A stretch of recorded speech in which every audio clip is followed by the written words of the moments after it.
हमारे लिए वो चीज खबर है जिसका सरोकार है आपसे, क्योंकि हम दिखाते हैं सच के साथ खबरें बेबाक। मैं चक्र हूं, घटनाओं के व्यू का। वो घटनाएं जो बनती है खबरें, खबरें जिनका सरोकार होता है आपसे। उन्हीं खबरों को सच के साथ दिखाता हूं मैं। घटना चक्र, रात 9:30 बजे।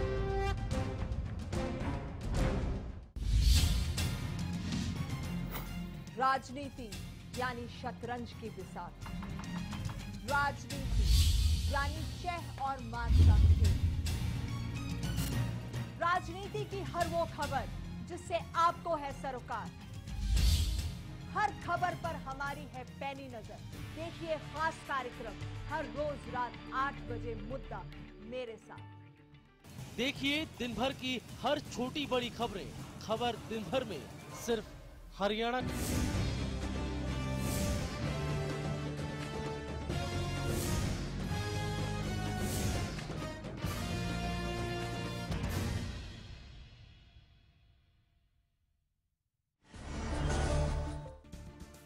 जम्मू कश्मीर के लोग पिछले साल सितंबर में आई भीषण बाढ़ से अभी उबर भी नहीं पाए थे कि एक बार फिर से हालात बेकाबू होते दिख रहे हैं। भारी बारिश से घाटी के कई इलाकों में भूस्खलन हुआ है, तो वहीं कश्मीर के कई इलाकों में बाढ़ आ चुकी है।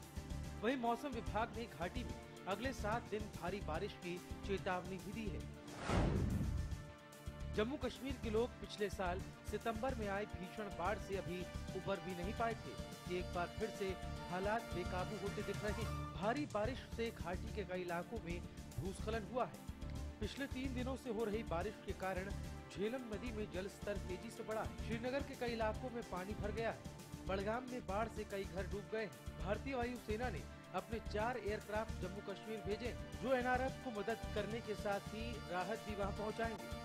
घाटी में खतरे को बढ़ता देखते हुए अलर्ट जारी कर दिया गया है। वहीं स्कूलों में शुरू होने वाली सभी परीक्षाएं रद्द कर दी गई।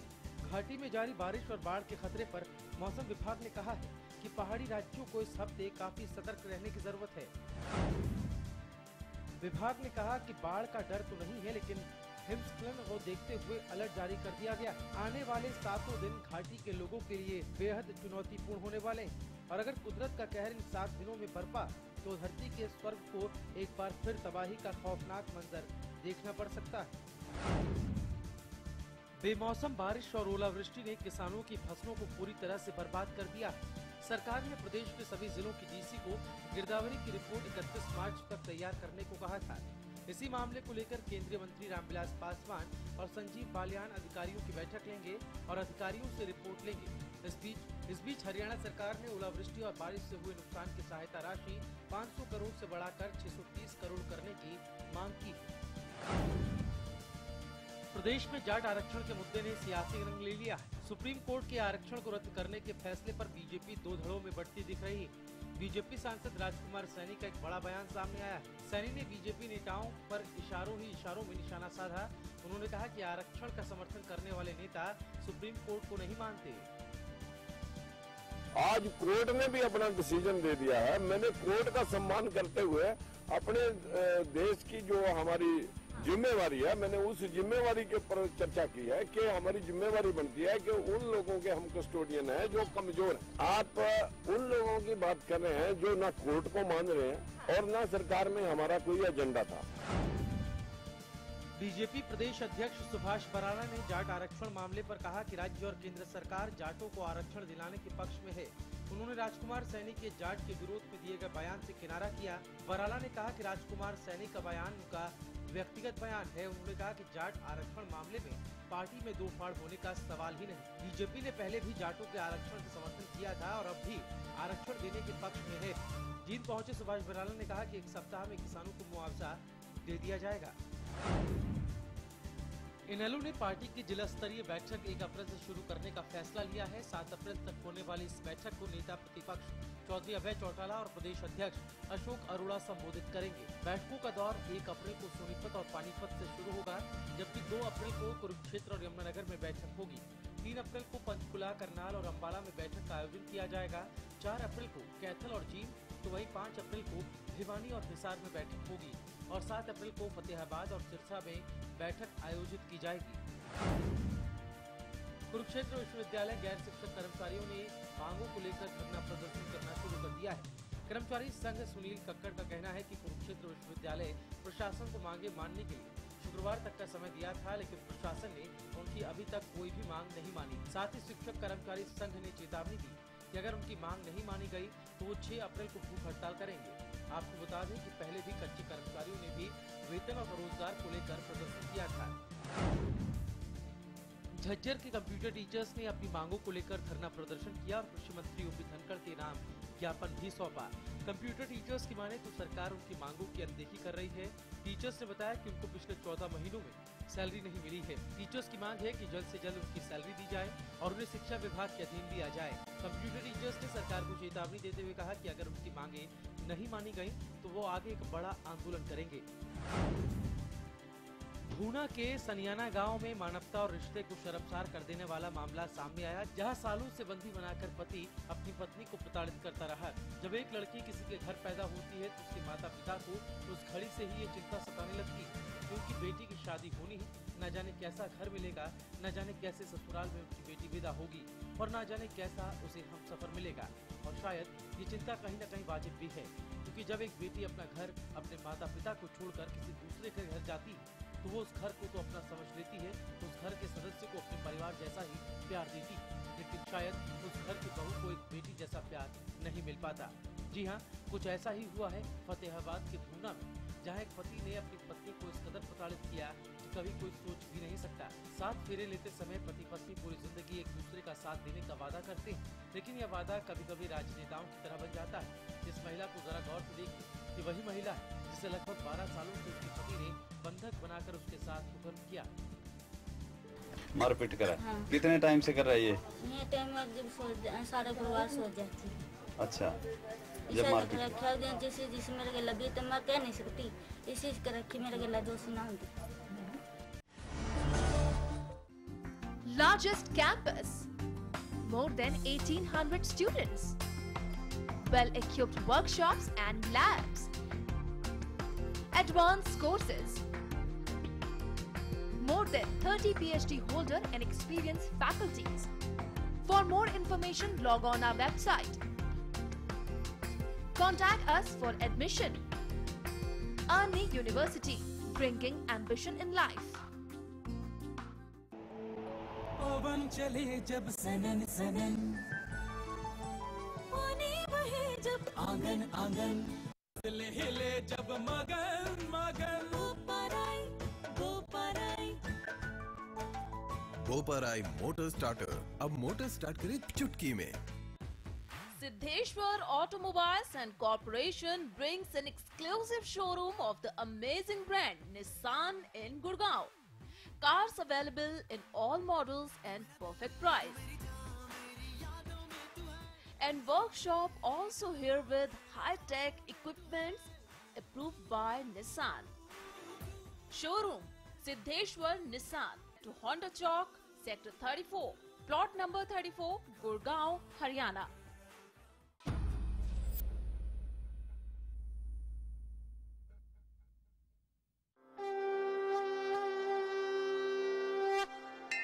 जहाँ बहती है भक्ति की सरसधारा, जहाँ नदियाँ होती है माँ,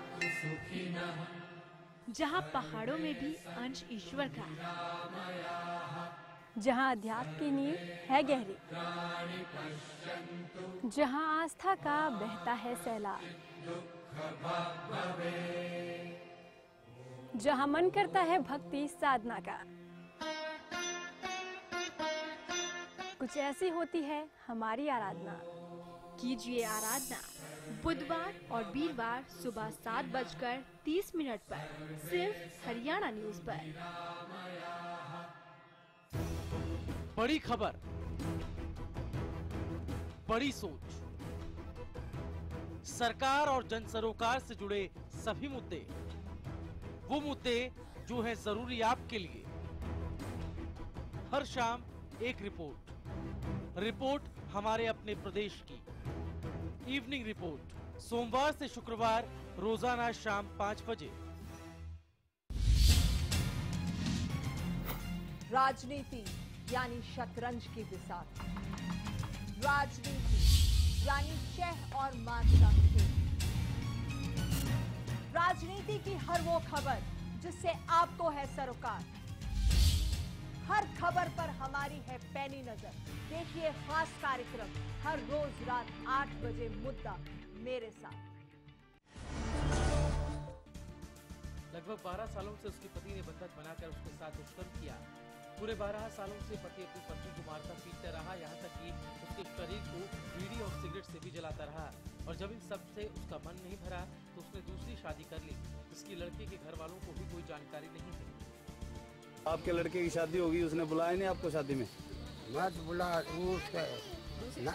दूसरी शादी बुलाया नहीं बुलाया। पता नहीं आपको कब शादी हुई है? ना उसकी शादी तो हुई थी 5-6। कितने दिन और हो गए? आज हो गए होंगे 18-19 दिन। 18-19 दिन। इस मामले के बारे में जब सामाजिक कार्यकर्ता और आंगनबाड़ी वर्कर्स को पता चला तो उन्होंने इस मामले से लड़ने के लिए अपनी आवाज उठाई। कितने समय से ऐसी घटना हो रही है उसके साथ? मैं तो जब से देख रही हूँ, मतलब 10-12 साल हो गए ऐसे चल रहा है। मतलब और भी इसके साथ गलत व्यवहार होता है। ये मामला पुलिस तक भी पहुंचा और पुलिस ने इस पूरे मामले में कार्रवाई करने का आश्वासन दिया, लेकिन अभी तक पीड़ित पक्ष को इंसाफ नहीं मिला है। हर रोज सुबह सब अपने ऑफिस, स्कूल, कॉलेज के लिए रवाना होते हैं। बिल्कुल उसी तरह कॉलेज बस अबाला साहा रोड पर हर रोज की तरह कॉलेज के स्टूडेंट्स और टीचर्स को लेकर कॉलेज की तरफ जा रही थी, तभी सामने से आ रहे बेकाबू डंपर ने बस को टक्कर मार दी। वहीं इस हादसे में आधा दर्जन से ज्यादा लोगों की जान ले ली और 7 लोग गंभीर रूप से घायल हो गए। घायलों को उपचार के लिए अस्पताल पहुँचाया गया। हमारी बस साहा से क्रॉस करके कड़ासन के पास जा रही थी सर, अचानक एकदम बड़े ट्रक से टकराई हमारी बस सर। उसके बाद पता नहीं क्या हुआ, मलबे में घुस गई हमारे सर बस। मौके पर पहुंचे पुलिस अधिकारी का कहना है कि डंपर चालक की गलती के चलते ये हादसा हुआ है और मामला दर्ज कर लिया गया है। वहीं अम्बाला छावनी से विधायक और कैबिनेट मंत्री अनिल विज भी मौके पर पहुंचे और घायलों का हाल जाना। अनिल विज ने कहा कि प्रशासन पूरी तरह से काम कर रहा है। इस सिविल अस्पताल में तो 13 पेशेंट आए हैं और 4 ब्रोड डेड हैं और बाकी प्राइवेट अस्पतालों में भी हैं। अभी सारा इंफॉर्मेशन कलेक्ट की जा रही है कि कहाँ कहाँ पर किस किस अस्पताल में हैं। कुछ पीजीआई भी भेजे हैं। बहुत सीरियस एक्सीडेंट। ये प्रशासन पूरी मुस्तैदी से लगा हुआ है। अभी सबसे पहले काम तो सबको जो है वो फर्स्ट एड मुहैया कराना, सबसे पहले तो ये काम है, उसमें लगे हुए हैं। हादसा काफी दर्दनाक था और कोई पहला मामला नहीं जब इस रास्ते पर रफ्तार का कहर देखने को मिला हो। पहले भी कई हादसे हो चुके हैं, लेकिन अभी तक बिगड़ चुकी ट्रैफिक व्यवस्था पर पुलिस कोई लगाम नहीं लगा पाई है। पानीपत से जालंधर तक बनने वाले 6 लेन प्रोजेक्ट पर सुप्रीम कोर्ट की डेडलाइन आज खत्म हो रही है, लेकिन ये प्रोजेक्ट है कि पूरा होने का नाम ही नहीं ले रहा। हाईवे में अभी भी कई फ्लाईओवर का निर्माण अधूरा है। वाहन चालक इस हाईवे को पूरा होने का इंतजार कर रहे हैं, लेकिन प्रोजेक्ट को पूरा होने की तारीख पर तारीख निकलती जा रही है। सुप्रीम कोर्ट ने एक जनहित याचिका पर आदेश देते हुए प्रोजेक्ट निर्माण कंपनी सोमा को 31 मार्च 2015 तक प्रोजेक्ट पूरा करने को कहा था, लेकिन अभी भी ये प्रोजेक्ट अधर में है। खस्ता हाल इस नेशनल हाईवे पर वाहन चालकों को सुविधाएं तो नहीं मिल रही, लेकिन उन्हें आधे अधूरे रास्ते का पूरा टोल टैक्स देना पड़ रहा है। इस नेशनल हाईवे पर हरियाणा, पंजाब, चंडीगढ़, हिमाचल, जम्मू कश्मीर, दिल्ली और उत्तराखंड के हजारों लोग सफर करते हैं, लेकिन जगह जगह रोड खराब और अधूरे फ्लाईओवर की वजह से उनको परेशानियां उठानी पड़ती हैं और दुर्घटना की संभावना भी बनी रहती है। सुप्रीम कोर्ट ने मामले में दखल देते हुए इसे 31 मार्च 2015 तक पूरा करने के आदेश दिए। काम में इस देरी के लिए हाईवे अथॉरिटी ने प्रतिकूल मौसम को जिम्मेदार ठहराया। पुल के निर्माण की निगरानी कर रहे अधिकारियों ने कहा कि माइनिंग खुलने से निर्माण का सामान आसानी से मिलना शुरू हुआ और अब दिन रात काम किया जा रहा है ताकि जल्द ही फ्लाईओवर का काम पूरा हो सके। कभी जमीन अधिग्रहण तो कभी मौसम का हवाला देते हुए कंपनियां इस प्रोजेक्ट को समय पर पूरा नहीं कर पा रही। प्रोजेक्ट अभी भी अधूरा ही है। ऐसे में अब सभी की निगाहें कोर्ट की अगली कार्रवाई या फिर नई डेडलाइन पर टिकी है। होटल में अपराध शाखा की पुलिस को बड़ी कामयाबी हाथ लगी है। पुलिस ने 2 महीने पहले पेट्रोल पंप कर्मचारियों से हथियारों के बल पर नकदी लूटने वाले 7 बदमाशों में से 4 आरोपियों को गिरफ्तार कर लिया है। पुलिस ने बदमाशों के पास से 3 देसी कट्टा और 1 जिंदा कारतूस के साथ लूटे गए 2,60,000 रुपए में से 18,000 रुपए बरामद किए। आपको बता दें कि 15 जनवरी को ताज मिडवे के मैनेजर धर्मवीर अपने साथी के साथ बाइक में सवार होकर बैंक में पैसा जमा कराने जा रहे थे, तो रास्ते में 2 बाइक में सवार बदमाशों ने हथियारों के बल पर बैंक कर्मचारियों से 2,60,000 रुपए लेकर फरार हो गए थे। फिलहाल पुलिस ने आरोपियों के खिलाफ मामला दर्ज कर बाकी फरार चल रहे 3 आरोपियों की तलाश शुरू कर दी। करनाल के राष्ट्रीय गेहूं अनुसंधान केंद्र में काम करने वाली महिला मजदूर की अचानक तबीयत बिगड़ने का मामला सामने आया। दरअसल कहा यह जा रहा है कि चाय पीने के बाद अचानक ही महिलाओं की तबीयत बिगड़ गई।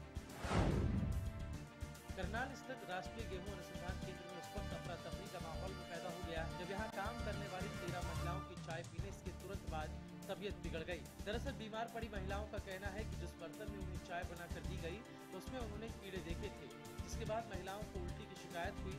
हालांकि संस्थान में काम करने वाले कर्मचारियों ने आनन फानन में महिला को अस्पताल में भर्ती कराया। बहरहाल महिलाओं के कल्पना चावला मेडिकल कॉलेज में भर्ती करवाया गया, जहां उनका इलाज जारी है। ये चाय पी थी इन्होंने, तो उसमें केटली जो थी उसमें कीड़े मिले हैं, कीड़े थे, तो उसके बाद इनको उल्टियाँ स्टार्ट हो गई। तो अभी हमारे पास ये 14 थे, उसमें कुछ महिलाएं हैं कुछ पुरुष हैं, तो इनको इंजेक्शन वगैरह लगा कर ऑब्जर्वेशन में रखा हुआ है। अभी तक तो स्टेबल है। कहाँ से ये DW वाला है, तो ठीक है, इलाज काम करते हैं। हाँ, इलाज चल रहा है, फिजिशियन में देखो। फूड पॉइजनिंग की शिकायत हो सकती है? नहीं लग रही है कि फूड पॉइजनिंग। सिरसा में अब खत्म हुआ अंतर्राष्ट्रीय स्तर की शिक्षा का इंतजार। MDLR ग्रुप लेकर आए हैं MDK international school.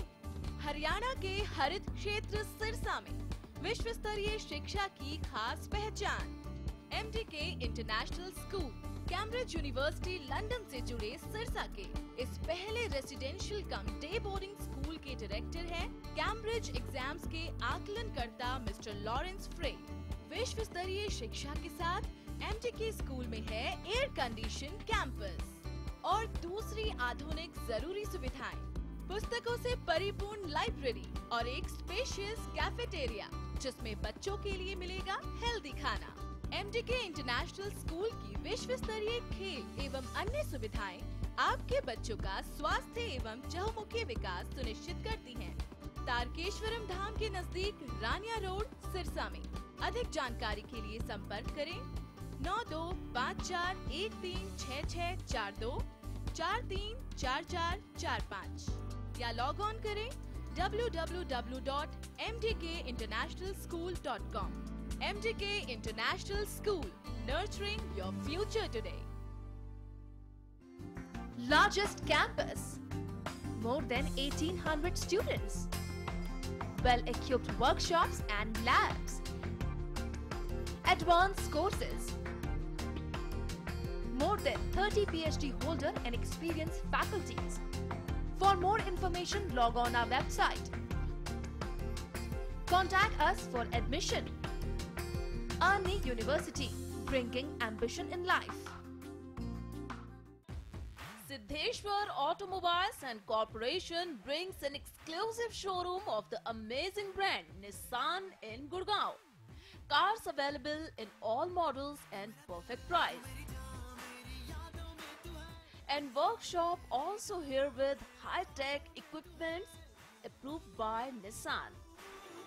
Showroom Siddheshwar Nissan to Honda Chowk, Sector 34, Plot number 34, Gurgaon, Haryana.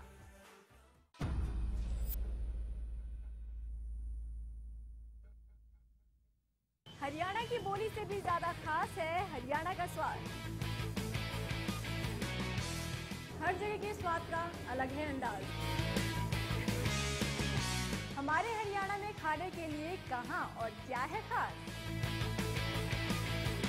हम दिखाएंगे आपको हर वो जगह जहां मिलेगा आपको स्वाद का मजा। देखिए स्वाद हरियाणा का सिर्फ हरियाणा न्यूज पर।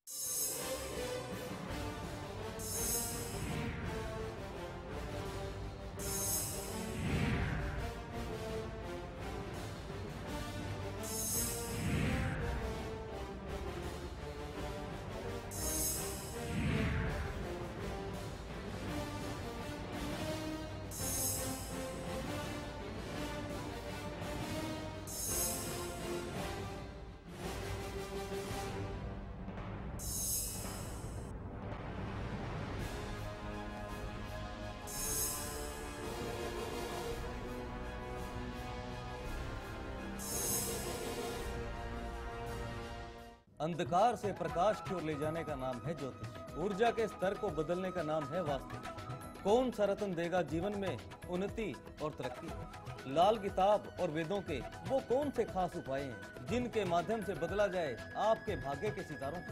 बताऊंगा मैं आचार्य प्रदीप, ज्योतिष, वास्तु और लाल किताब के इस खास कार्यक्रम आपके सितारे में। वहीं महिलाओं का इलाज कर रहे डॉक्टर्स का कहना है कि चाय पीने के बाद ही महिलाओं की तबीयत बिगड़ी, वह इलाज अब भी जारी है। नगर निगम की हाउस टैक्स पॉलिसी पर सरकार और प्रशासन अब आमने सामने आ चुके हैं। पॉलिसी के खिलाफ गुड़गांव में 40 गांव के लोगों ने पंचायत की और हाउस टैक्स नहीं दिए जाने की मांग की, तो वहीं नगर निगम भी किसी भी कीमत पर हाउस टैक्स माफ नहीं किए जाने की बात कह रहा है। अब जो टैक्स लगाया जो निगम ने, उस टैक्स के विरोध में हमारे 40 गांव इकट्ठे हुए हैं। हाँ, हाउस टैक्स, प्रॉपर्टी टैक्स, तो उसके विरोध में हम आए हैं। डीसी साहब को बता के आए हैं, मेमोरेंडम दे के आए हैं।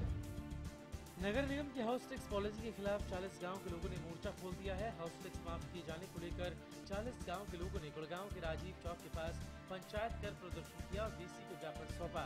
गुड़गांव नगर निगम की ओर से इन लोगों को हाउस टैक्स जमा करने का नोटिस दिया गया था। ये टैक्स नहीं दे सकते हम, हमारे गरीब बच्चे 2-2 कमरे में गुजारा कर रहे हैं, 200-400 गज के प्लाट में। और मैं तो कहता हूँ पिछली सरकारों में 100 गज पे माफ था शहरों में, वो भी नहीं लेना चाहिए लोगों को। पंचायत ने प्रदेश सरकार को 1 महीने का अल्टीमेटम देते हुए कहा कि 1 महीने के अंदर अगर सरकार ने दिल्ली की तर्ज पर गांव के लोगों का हाउस टैक्स माफ नहीं किया तो एक और महापंचायत की जाएगी, जिसमें सरकार के खिलाफ जन आंदोलन की रूपरेखा तय की जाएगी। ग्रामीणों के हाउस टैक्स माफ करने की मांग पर जिला प्रशासन ने नाराजगी जाहिर की। ग्रामीणों की मांग पर तीखी प्रतिक्रिया देते हुए जिला उपायुक्त ने कहा कि निगम की नीतियों के मुताबिक हाउस टैक्स माफ नहीं किया जा सकता। लोग अगर टैक्स देते हैं तो निगम उन्हें सुविधा भी देती है। ये नगर पालिका के जो सीमाएं बढ़ती जाएंगी, नगर पालिका की सीमाएं बढ़ेंगी तो आपको सुविधा भी ज़्यादा मिलेगा। वो सुविधा देने के लिए आपको हाउस टैक्स तो देना पड़ेगा। एक और सुविधाओं का हवाला देते हुए ग्रामीणों ने हाउस टैक्स माफ करने की डिमांड की, तो दूसरी ओर इस मुद्दे पर प्रशासन भी अपने फैसले से पीछे हटने को तैयार नहीं है। ऐसे में देखना होगा कि निगम ग्रामीणों की मांग मानता है या फिर प्रशासनिक सख्ती के आगे ग्रामीण झुकते हैं। पिछले 24 घंटे में हुई बारिश ने किसानों की बची कुछ उम्मीदों पर भी पानी फेर दिया। ओलावृष्टि और बारिश की वजह से सब्जियों और गेहूं की फसलों को काफी नुकसान पहुंचा है। 48 बरस के हरियाणा में प्रगति के नाम पर बहुत कुछ बदला। विकास के नाम पर बड़ी बड़ी कंपनियां और उद्योग को हरियाणा में पनाह दी गई, लेकिन प्रदेश और देश का पेट भरने वाले हरियाणा के किसानों की स्थिति आज भी वही है जो वर्षों पहले थी। खेती में बेशक नई तकनीक का इस्तेमाल बढ़ गया हो, लेकिन किसान आज भी फसलों के लिए मौसम पर ही निर्भर है। ऐसे में इस बार आसमान से बरसी आफत ने किसानों की साल भर की मेहनत पर पहले से ही पानी फेर दिया था, लेकिन पिछले 24 घंटों में हुई ओलावृष्टि और बेमौसम बारिश ने किसानों के सोने को कोयला करने में कमी नहीं छोड़ी। प्रदेश में गेहूं की 114 लाख मीट्रिक टन गेहूं के उत्पादन की उम्मीद थी, लेकिन बारिश से हुए नुकसान की वजह से करीब 11 लाख मीट्रिक टन फसल कम हो चुकी है। ऐसे में उत्पादन 103 लाख मीट्रिक टन तक ही सिमट सकता है। इस बार मंडियों में 75 लाख मीट्रिक टन गेहूं के बंदोबस्त किए गए थे, लेकिन अब आवक घटेगी, जबकि साल 2014 में आवक 65.5 लाख मीट्रिक टन हुई थी। ओलावृष्टि से सब्जियों की फसल के खराब होने से महंगाई बढ़ने के बुरे आसार हैं। खराब फसलों पर अब किसानों को सरकार से मुआवजे की आस है, लेकिन किसानों के मुद्दों पर होने वाली सियासत भी किसी से छिपी नहीं है। कांग्रेस अध्यक्ष सोनिया गांधी किसानों का दर्द बांटने के लिए हरियाणा का दौरा कर चुकी हैं, तो विपक्ष का पलटवार करते हुए पीएम मोदी भी किसानों से मन की बात के माध्यम से सहानुभूति दिखा चुके हैं, लेकिन इसके बावजूद किसानों को किसी तरह की अब तक कोई मदद नहीं मिल पाई है। ऐसे में देखना यह है कि किसानों को खराब फसलों का मुआवजा कब तक मिल पाता है। इन दिनों बारिश देश के किसानों पर आफत बनकर बरस रही, जिसने गेहूं की फसल को बर्बाद कर दिया है। साथ ही साथ खेतों में गेहूं की खड़ी फसल की क्वालिटी में भी गिरावट आई है। देश के किसानों पर इन दिनों बारिश आफत बनकर बरस रही, जिससे पूरे देश भर के किसानों की 62 लाख हेक्टेयर क्षेत्र में फैली गेहूं की फसल प्रभावित हुई। वहीं दूसरी तरफ प्रदेश का किसान भी मौसम की मार फेर रहा है। दरअसल किसानों को हजारों हेक्टेयर गेहूं की फसल को बेमौसम हो रही बरसात ने धोकर रख दिया है। आपको बता दें कि बारिश और ओलावृष्टि का सबसे ज्यादा नुकसान भिवानी, गुड़गांव, फरीदाबाद, मेवात, रेवाड़ी और पटौदी को उठाना पड़ा है। वहीं कृषि विश्वविद्यालय की रिपोर्ट के मुताबिक प्रदेश में इस बार गेहूं की पैदावार 10 से 15% कम होने की संभावना है। वहीं अनुमान के मुताबिक 19 लाख हेक्टेयर गेहूं की फसल को नुकसान पहुंचा है। तो बारिश से देश भर के किसानों की परेशानी बढ़ गई है। गेहूं की फसल को सबसे ज्यादा नुकसान पहुंचा है। कृषि मंत्रालय के आंकड़ों पर गौर करें तो 62 लाख हेक्टेयर क्षेत्र में फैली गेहूं की फसल बर्बाद हो चुकी। वहीं इस बेमौसमी बारिश ने खेतों में पककर तैयार हो चुकी गेहूं की फसल पर नमी बढ़ा दी, जिससे गेहूं की फसल की क्वालिटी खराब होने और कटाई दर से होने की संभावना बढ़ गई है। हालांकि फसल के सही नुकसान के आकलन के लिए गिरदावरी जारी है। बहरहाल किसानों की समस्या अभी भी कम होती दिखाई नहीं दे रही है। मौसम विभाग की माने तो आने वाले 5 दिनों तक बारिश, तेज हवाओं और ओलावृष्टि का दौर जारी रह सकता है। 2 दिन के दौरे पर चंडीगढ़ पहुंचे केंद्रीय खाद्य और आपूर्ति मंत्री रामविलास पासवान ने प्रेस कॉन्फ्रेंस कर प्रदेश सरकार की ओर से 1135 करोड़ रुपए की सहायता की मांग पर विचार करने का आश्वासन दिया। इससे पहले प्रदेश सरकार ने रामविलास पासवान को 22 मार्च तक की गिरदावरी रिपोर्ट भी सौंपी। फरवरी और मार्च महीने में मौसम में अचानक बदलाव से कई जगह फसलें खराब हो गयी। बिन मौसम बारिश और ओले गिरने से खेतों में गेहूं की फसल को नुकसान हुआ, जिसके बाद से ही प्रदेश में खराब फसल को लेकर त्राहिमाम है, जिसको लेकर आज केंद्रीय खाद्य और आपूर्ति मंत्री रामविलास पासवान ने प्रेस कॉन्फ्रेंस की और प्रदेश सरकार की मांग पर प्रदेश को 1135 करोड़ रुपए देने का आश्वासन दिया। इससे पहले प्रदेश सरकार ने रामविलास को 22 मार्च तक की गिरदावरी की रिपोर्ट भी सौंपी। रामविलास पासवान 2 दिन के दौरे पर हरियाणा में हैं। संयुक्त रूप से हुई इस प्रेस कॉन्फ्रेंस में सीएम खट्टर समेत प्रदेश के कई मंत्री मौजूद रहे। इस दौरान स्वामीनाथन आयोग की रिपोर्ट पर भी पत्रकारों ने सवाल किया, लेकिन पासवान ने इस मुद्दे पर उतनी चर्चा नहीं की, बस आश्वासन के मुद्दे टालते रहे। प्रदेश में फसलें कहीं पूरी तो कहीं आंशिक रूप से खराब हो चुकी हैं। राजस्व विभाग की गिरदावरी रिपोर्ट प्रदेश सरकार ने केंद्रीय खाद्य मंत्री को सौंप दी है। मंत्री जी ने आश्वासन भी दिया। अब ऐसे में देखना होगा कि जिन किसानों के लिए इतना बड़ा तामझाम सरकार कर रही है, क्या वाकई उसका कोई फायदा किसानों को मिलेगा, क्योंकि चर्चाएं तो पहले भी हुआ करती थी। फतेहाबाद के गांव ढांड में गेहूं के भंडारण के लिए करोड़ों की लागत से बने 18 गोदाम खटिया निर्माण की वजह से जांच के घेरे में गोदामों की क्षमता 9,40,000 की होती है। इतना ही नहीं, निर्माण में घटिया सामग्री का इस्तेमाल होने की वजह से दीवारें टूटने के कगार पर हैं। अंधकार से प्रकाश की ओर ले जाने का नाम है ज्योतिष। ऊर्जा के स्तर को बदलने का नाम है वास्तु। कौन सा रत्न देगा जीवन में उन्नति और तरक्की? लाल किताब और वेदों के वो कौन से खास उपाय हैं जिनके